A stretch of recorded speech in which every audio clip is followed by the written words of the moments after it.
کراچی میں آج سورج آگ برسائے گا، درجہ حرارت 40 ڈگری تک جا سکتا ہے۔ محکمہ موسمیات نے آج اور کل موسم گرم رہنے کی پیش گوئی کر دی۔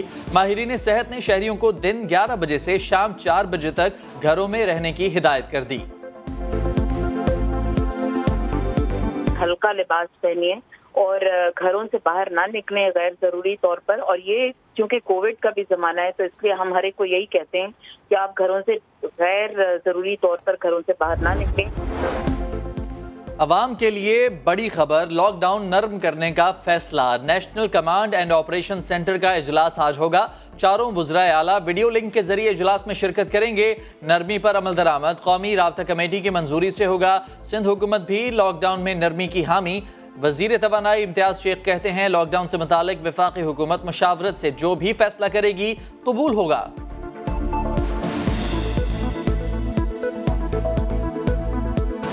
سندھ چاہتا ہے کہ مطلب پورے پاکستان میں ایک جیسا ہی طریقہ کار ہو، سختی ہو تو ایک جیسی ہو اور نرمی بھی ہو تو ایک جیسی ہو۔ مرکزی حکومت کی طرف دیکھ رہے ہیں، وہ جو فیصلہ کریں گے مشاورت کے ساتھ تو اس پر عمل کیا جائے گا۔ وزیر اعظم کی زیر صدارت اجلاس میں وفاقی کابینہ نے 9 مئی کے بعد بندشوں میں نرمی کی منظوری دے دی۔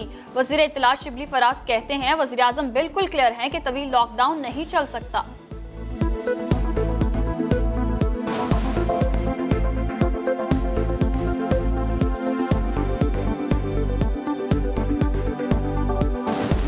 پرائم منسٹر کے لیے واز ویری کلیئر، انہوں نے کہا کہ اگر ہم لاک ڈاؤن کریں گے تو کتنے دنوں کے لیے کر دیں گے؟ 5 دن کے لیے، 6 دن کے لیے، اس کے بعد کیا ہوگا؟ غریبوں کو، جن لوگوں کی بات آپ کر رہے ہیں کہ ان کو کھانا کیسے ملے گا، ان کو روزگار کیسے ملے گا؟ ہم چاہتے ہیں کہ عید کی شاپنگ کے لیے دکانیں کھولیں، لیکن اس کے لیے ٹائمنگ مقرر ہو، اور ساتھ ساتھ یہ کہ کچھ دکانیں 3-4 دن کھلی رہیں، پھر 3-4 دن دوسری دکانیں کھلی رہیں۔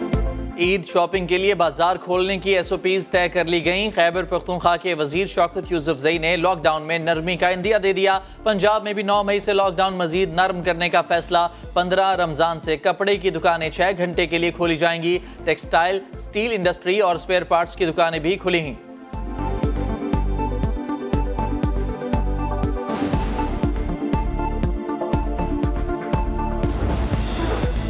کورونا سے بچ گئے تو بھوک سے مر جائیں گے۔ کراچی کے بازاروں میں کام کرنے والی خواتین سڑکوں پر آ گئیں۔ 5 سٹار چورنگی پر احتجاج، کہا 2 ماہ سے بازار بند ہیں، بھیک نہیں مانگ سکتے، بازار کھولے جائیں۔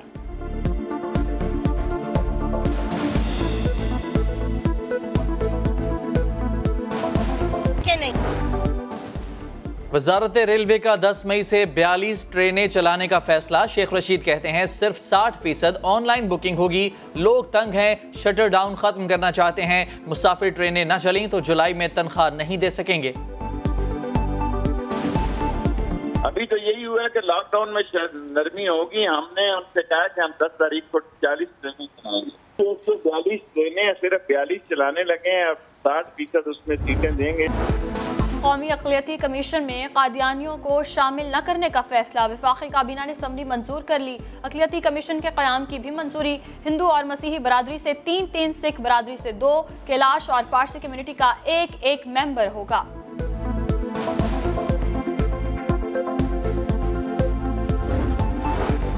کراچی میں ٹیسٹ منفی آنے والے شہریوں کو بھی کورونا کا مریض بنائے جانے کا دعویٰ۔ لیاری کی رہائشی خاتون کے نجی اسپتال میں 2 ٹیسٹ نیگیٹو آئے۔ عشرت کے شوہر نے الزام عائد کیا ہے کہ بیوی کو اچانک وینٹیلیٹر پر ڈال کر دوسرے اسپتال منتقل کیا گیا، جہاں وہ 2 روز بعد انتقال کر گئیں۔ ڈیتھ سرٹیفکیٹ میں وجہ موت کورونا لکھ دیا گیا۔ DC ساؤتھ انتظامیہ اور خاتون کے شوہر کی ٹیلی فونک گفتگو سوشل میڈیا پر وائرل۔ کہیں ہاسپٹل میں ایڈمٹ ہیں؟ وہ تو اللہ کے پاس چلی گئی ہیں۔ سوری، کب سر؟ 2 دن ہو گئے۔ کرونا کی وجہ سے ڈیتھ ہوئی ہے؟ نہیں، قتل کیا گیا ان کا۔ کیا مطلب؟ مطلب یہ کہ رپورٹ نیگیٹو آنے کے بعد زبردستی کرونا میں اس کو گھسا کر اور آئسولیشن میں رکھ کے اور اس کو وینٹیلیٹر پہ ڈال کے مار دیا گیا اس کو۔ سپریم کورٹ نے پشاور BRT کیس میں ہائی کورٹ کے فیصلے کے خلاف حکم امتناع میں توسیع کر دی۔ درخواست گزار کے اعتراضات پر خیبر پختونخوا حکومت سے جواب طلب۔ جسٹس عمر عطا نے ریمارکس دیے، پشاور BRT منصوبے پر 1 قدم آگے اور 2 قدم پیچھے والی مثال صادق آتی ہے۔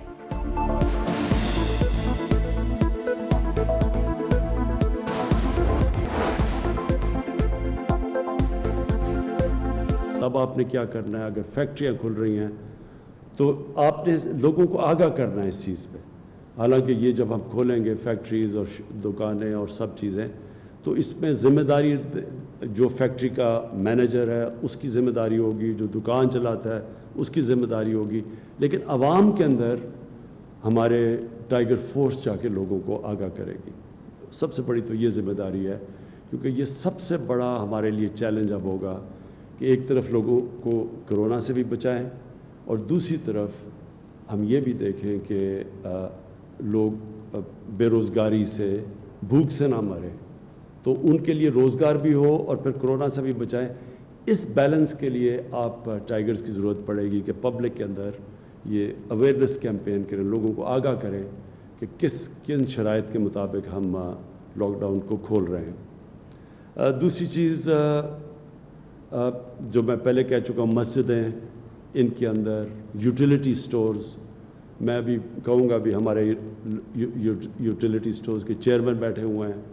میں اس کے ڈاکٹر ظفر مرزا کو یہاں بٹھایا ہوا ہے کیونکہ بہت زیادہ میڈیکل پروفیشن کے لوگ جو میڈیکل فیلڈ سے تعلق رکھتے ہیں انہوں نے بھی ہمارے ٹائیگرز بنے ہیں. تو یہ ڈاکٹر مرزا کو کہوں گا کہ آپ کو گائیڈ کریں. یوٹیلیٹی سٹورز کی ذوالقرنین آپ کو بتائیں گے چیئرمین کہ ان کے اندر آپ نے کیسے کیا چیز دیکھنی ہے جا کے یوٹیلیٹی سٹورز پہ.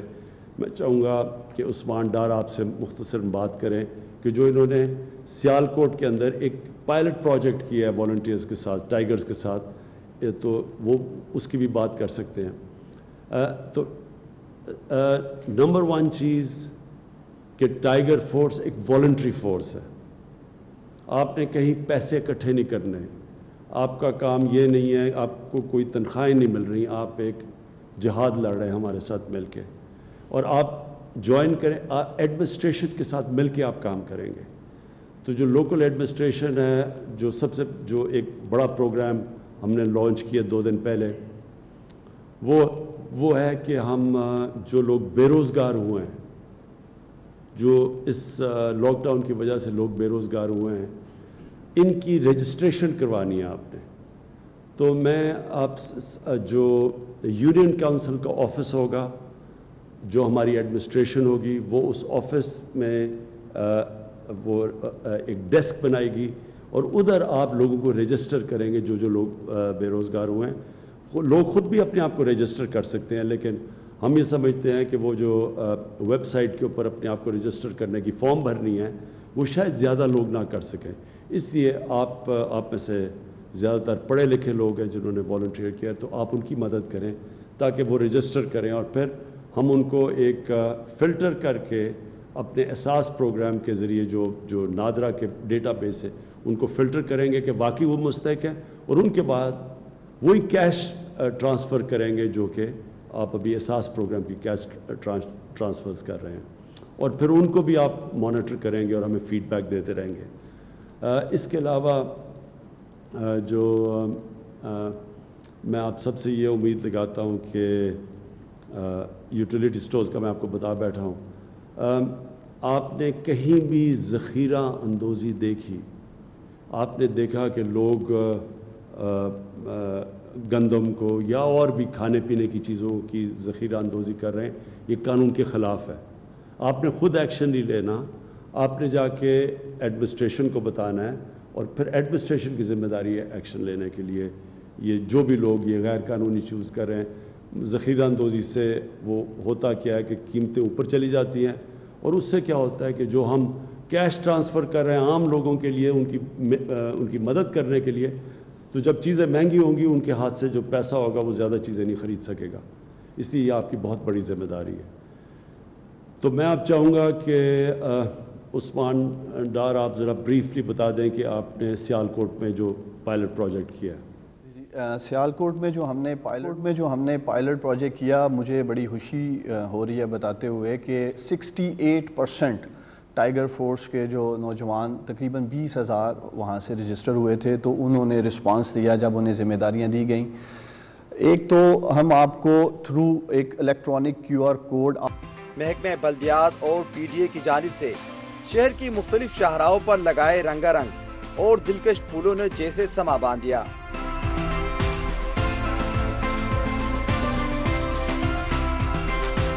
پھولوں کا شہر کہلائے جانے والے تاریخی شہر کو اس کی کھوئی ہوئی حیثیت دلانے کے لیے لوکل گورنمنٹ نے جنوری میں منصوبہ شروع کیا تھا، جس میں ابتدائی طور پر 10 لاکھ کی لاگت سے پشاور کے داخلی راستوں سمیت مختلف جگہوں پر گلوں کی آبیاری کی ہے۔